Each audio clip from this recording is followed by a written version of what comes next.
పితా పుత్ర పవిత్రాత్మ నామమున ఆమెన్.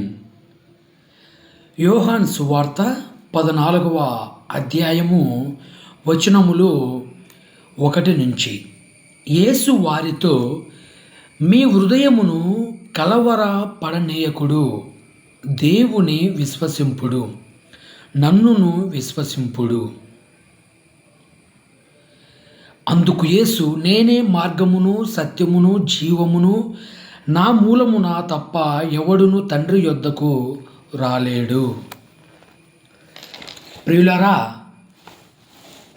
మీ అందరినీ కూడా పాస్కా కాలపు 5వ ఆదివార ప్రసంగ ధ్యానాంశమునకు హృదయపూర్వకంగా ఆహ్వానిస్తున్నాను. ఈ 3 పట్టణాలను మనము భక్తిపూర్వకంగా ధ్యానిస్తే, ఆత్మీయంగా వాటిని మన హృదయాల్లోకి స్వీకరిస్తే, ఈ 3 పట్టణాలు ఒకే ఒక మెసేజ్ను, ఒక సందేశమును మన అందరికీ కూడా తెలియచేస్తున్నాయి, మన అందరికీ కూడా కనపరుస్తున్నాయి. అదేమిటంటే, కలవరపడకూడదు. నీకు ఎలా ఆ చింత, నీకు ఎలా ఆ బాధ, నీకు ఎలా ఆ అసంతృప్తికి సంబంధించినటువంటి భావన నీలో.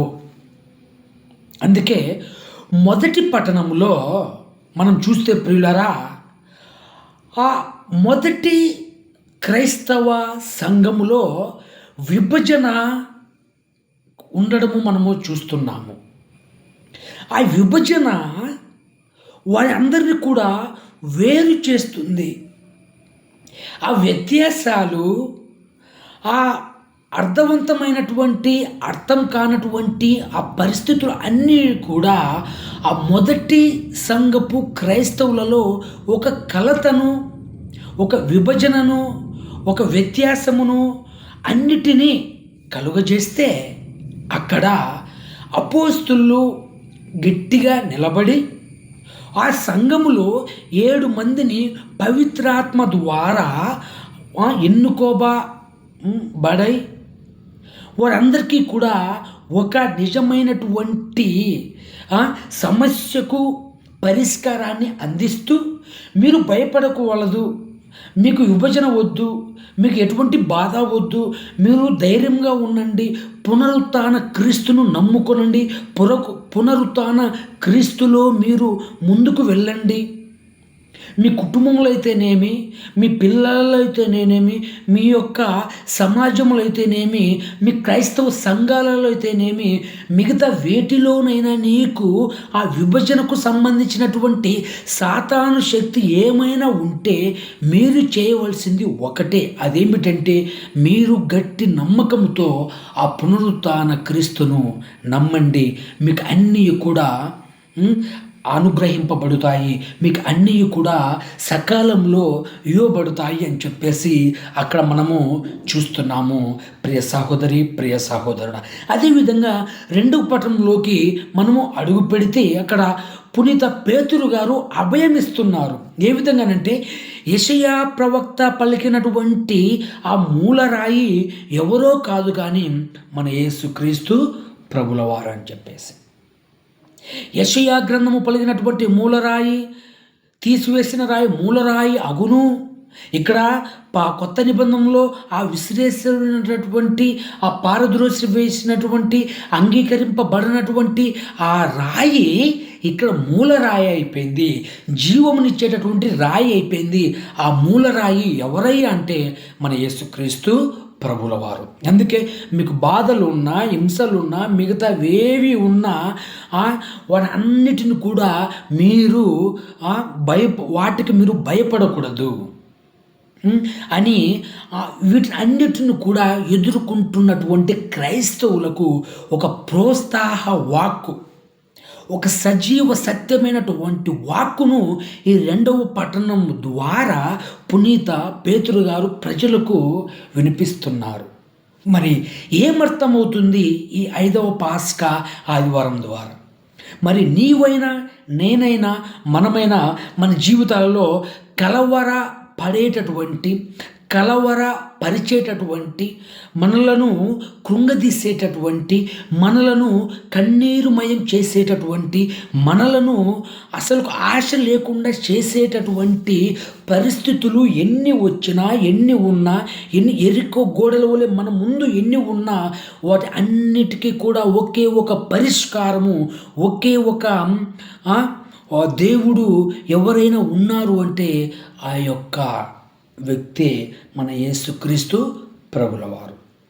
అందుకే ఈరోజు పట్టణాలు మనకు తెలియచేస్తున్నాయి, నీవు ఏమాత్రం కూడా కలవరపడకూడదు, నీవు ఏమాత్రం కూడా కలత చెందకూడదు, నీవు ఏమాత్రం కూడా నీ బాధలను బట్టి నీ పరిస్థితులను బట్టి నువ్వు కృంగకూడదు అని చెప్పేసి ఈ పట్టణాలు అన్నీ కూడా మనకు తేటతెల్లం చేస్తున్నాయి ప్రియ సహోదరి, ప్రియ సహోదరుడు. అందుకే ఆయన యోహాను సువార్త 14వ అధ్యాయము 6వ వచనం మనం చదువుకుంటే, నేనే మార్గమును సత్యమును జీవమును, నా మూలమున తప్ప ఎవడును తండ్రి యొద్దకు రాలేడు అని చెప్పేసి ఆయన మనందరికీ కూడా సత్యమైనటువంటి అభయమును ఆయన మనకు ఇస్తున్నాడు.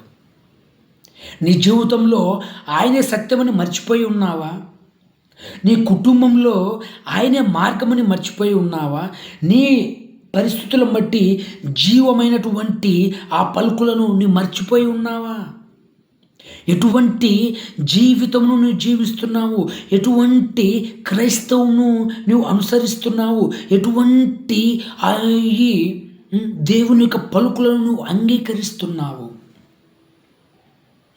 మొదటి పట్టణం అయితేనేమి, రెండవ పట్టణం అయితేనేమి, సువిశేష పట్టణం అయితేనేమి, మనందరికీ కూడా మార్గము సత్యము జీవము ఈయనే. ఎవరైనా యేసుక్రీస్తు ప్రభుల వారు. అందుకే ఈ ఆదివారం మనందరికీ కూడా తెలియజేస్తుంది, పునరుత్థాన క్రీస్తులో మనందరం కూడా ఆనందంగా ఉండాలి. పునరుత్థాన క్రీస్తును బట్టి మనందరం కూడా సంతోషంగా ఉండాలి. పునరుత్థాన భాగ్యమును బట్టి అందరం కూడా తేజరిల్లాలి అని చెప్పేసి ఈ పట్టణాలు మనందరికీ కూడా తెలియచేస్తున్నాయి ప్రియ సహోదరి, ప్రియ సహోదరుడా. అందుకే యోహాను సువార్త 14వ అధ్యాయము 1వ వచనం చదువుకుంటే, యేసు వారితో, మీ హృదయమును కలవరపడనీయకుడు, దేవుని విశ్వసింపుడు, నన్నును విశ్వసింపుడు. కలవరపడనీయకుడు. కలవరపడమాకు. దేనికి నువ్వు కలవరపడటము? దేనికి నువ్వు ఏడవడము? దేనికి నువ్వు చింతపడటము? దేనికి నీవు కృంగిపోవటము? దేనికి? నన్ను విశ్వసించు అని ఆయన అంటున్నాడు. నన్ను విశ్వసించు, నన్ను పంపినటువంటి దేవుణ్ణి విశ్వసించు. ఈ లోకాన్ని కాదు, ఈ సమాజాన్ని కాదు, ఈ రాజకీయ నాయకులను కాదు, ఈ మనుషులను కాదు, ఈ లోక అబద్ధ సాక్ష్యములను కాదు, ఈ లోకంలో ఉన్నటువంటి మనుషులను కాదు, మనల్ని ఒక మాటతో పలికి రెండవ మాటతో మోసం చేసేటటువంటి ఈ మోసపూరితమైనటువంటి గాలులను కాదు నీవు విశ్వసించాల్సింది కేవలము నన్ను. ఎవరైనా యేసుక్రీస్తు ప్రభుల వారిని. నన్ను విశ్వసించండి అని చెప్పేసి యేసుక్రీస్తు ప్రభుల వారు మనకు తేటతెల్లం చేస్తున్నారు. మరి నువ్వు దేనిని విశ్వసించుచున్నావు? ఆధునిక కాలమున, ఈ యొక్క పరికరములన, ఈ లోకమున, ఈ ప్రేమపూరితమైనటువంటి ఆ యొక్క బందీయులైనటువంటి ఆ మోసమన్న, ఈ అబద్ధికులన, ఈ సాతానుగాన, ఈ కోరికలన, ఈ ఆశలన, వేటిని నువ్వు విశ్వసించుచున్నావు? ఈ ధనాన్న, నీ ఉద్యోగాన్న, నీ యొక్క పరిస్థితులన, నీ తేజమైనటువంటి జీవితమున, నీ లగ్జూరియస్ జీవితమున దేనిని నువ్వు విశ్వసించుచున్నావు? దేనిని నీవు విశ్వసించకూడదు? దేనిని నమ్ముకోవాలి, దేనిని నమ్ముకోకూడదో నీవే ఆత్మ పరిశీలన గావించుకో ప్రియ సహోదరి, ప్రియ సహోదరుడా. అందుకే మనందరం కూడా యోహాను సువార్త 13:34 చదువుకుంటే, 34-35 చదువుకుంటే, నేను మీకు ఒక నూతన ఆజ్ఞను ఇచ్చుచున్నాను, మీరు ఒకరినొకరు ప్రేమించుకొనుడు. నేను మిమ్మల్ని ప్రేమించినట్లే మీరును ఒకరినొకరు ప్రేమించుకొనుడు. మీరు పరస్పరం ప్రేమ కలిగి ఉన్నచో దానిని బట్టి మీరు నా శిష్యులని పిలువబడుదురు. చూడండి ప్రియులారా,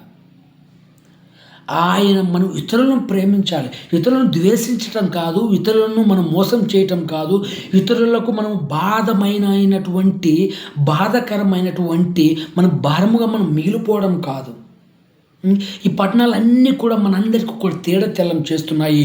ఒకరి పట్ల ఒకరము ప్రేమ కలిగి ఉండాలని చెప్పేసి. ఆ ప్రేమ లేదు కాబట్టే మొదటి క్రైస్తవ సంఘములో విభజన వచ్చింది. ఆ ప్రేమ లేదు కాబట్టే పేతురు గారు మూలరైనటువంటి యేసుక్రీస్తు ప్రభుల వారిని విశ్వసించి మీరు మీ యొక్క జీవిత ఆనందదాయకంలో బలపరుచుకోండి అని చెప్పేసి హింసలకు బాధలకు గురైనటువంటి ఆ యొక్క క్రైస్తవులకు పునీత పౌలు గారు తెలియచేస్తున్నారు. అందుకే ఈనాటి సందేశం ద్వారా మనందరికీ కూడా ఏం తేడతెల్లం కావాలంటే యేసు ప్రభుల వారు నిన్ను ఏ విధంగా ప్రేమించాడో నీవు కూడా ఇతరులను ఆ విధంగా ప్రేమిస్తే ఈ విభజనలు ఉండవు, మిగతా ఏవీ కూడా ఉండవు. ఎప్పుడైతే మనం ఇతరులను ప్రేమించుకోకుండా మనుషులను ప్రేమించకుండా వస్తువులను ప్రేమిస్తామో అప్పుడే ఇవన్నీ కూడా సాతాను గాని రూపంలో మన కళ్ళ ముందుకు వస్తాయి. ప్రియ సహోదరి, ప్రియ సహోదరుడా, అందుకే మనము యోహాను సువార్త 15వ అధ్యాయము 5వ వచనం చదువుకుంటే, నేను ద్రాక్షవల్లిని, మీరు నా క్రొమ్మలు, ఎవడు నా యందు ఉండునో నేను ఎవని యందు ఉండునో అతడు అధికంగా ఫలించును. చూడండి ప్రియులారా, యేసు ప్రభుల వారు ఎటువంటి అభయ వాక్కును మనందరికీ కూడా అనుగ్రహిస్తాం. ఆయన ద్రాక్షవల్లి, మనందరం కూడా క్రొమ్మలము. ఆ క్రొమ్మలను మనం అంటి పెట్టుకొని ఉందాము. ఆ యేసు ప్రభుల వారిని మనం అంటిపెట్టుకొని ఉందాము. యేసు ప్రభుల వారిని మనము గట్టిగా ఆలింగనం చేసుకొని మన జీవితాన్ని ముందుకు తీసుకెళ్దాము. అప్పుడే మనము ఫలింపగలము, అప్పుడే మనము ఇంకా అధికంగా హెచ్చింపబడగలము, అప్పుడే మనం ముందుకు పోగలము, అప్పుడే మనము ఇంకా దీవింపబడగలము. మనము దీవింపబడతాము. మన దీవెన ద్వారా ఇతరులకు కూడా మనం దీవెనకరంగా మారిపోతాము. మనం ఎప్పుడైతే ఆ ద్రాక్షవల్లిని మనం అంటి పెట్టుకొని ఉన్నప్పుడు, మనం ఎప్పుడైతే ఆయనను మర్చిపోతామో మనకు సాతాను గడ దగ్గరే మన జీవితాన్ని నాశనం చేస్తాడు. ప్రియ సహోదరి, ప్రియ సహోదరుడా, అదేవిధంగా చీకటి నుండి విడుదల కలిగించి మన అందరినీ కూడా వెలుగులోనికి తీసుకొని పోవాలి అనేదే ఈ వాక్యం యొక్క ముఖ్య ఉద్దేశం. ఆత్మీయంగా మనందరం కూడా నిర్మింపబడాలి. ఆత్మీయ మందిరములముగా మనందరం కూడా రాణింపబడాలి. ఆత్మీయ సుకృత పుణ్యములను మనందరం కూడా వాటిని నెమరు వేసుకుంటూ ఉండాలి. అప్పుడే మనందరం కూడా క్రీస్తులో రాణింపగలుగుతాము. అప్పుడు మనందరం కూడా దేవుని ప్రేమను ప్రకటిస్తాము. అప్పుడు మనందరం కూడా ఆయన పిలుపుకు మనం అంగీకారులము అవుతాము. అవన్నీ లేకుండా నేను ఉండను, నేను చేయను, అది ఇది అని అనుకున్నప్పుడు మన జీవితాలు అన్నీ కూడా అయోమయమైపోతాయి. కావున నేనే మార్గమును, సత్యమును, జీవమును అని పలికినటువంటి మన యేసు క్రీస్తు ప్రభులో వారు ఈరోజు ఈ పట్టణాల ద్వారా మనందరికీ కూడా తెలియచేస్తున్నారు, కలవరపడవలదు అని చెప్పేసి. కావున మనందరం కూడా ఈ పాస్కా 5వ ఆదివారం రోజున ఆ మార్గమును, సత్యమును, జీవమును నమ్ముకొని ఆయన యొక్క ప్రేమలో బలముగా మనందరం కూడా రాణింపబడుదాము. దేవాతి దేవుడు మనల్ని దీవించి కాచి కాపాడుదురుగాక. ఆమేన్.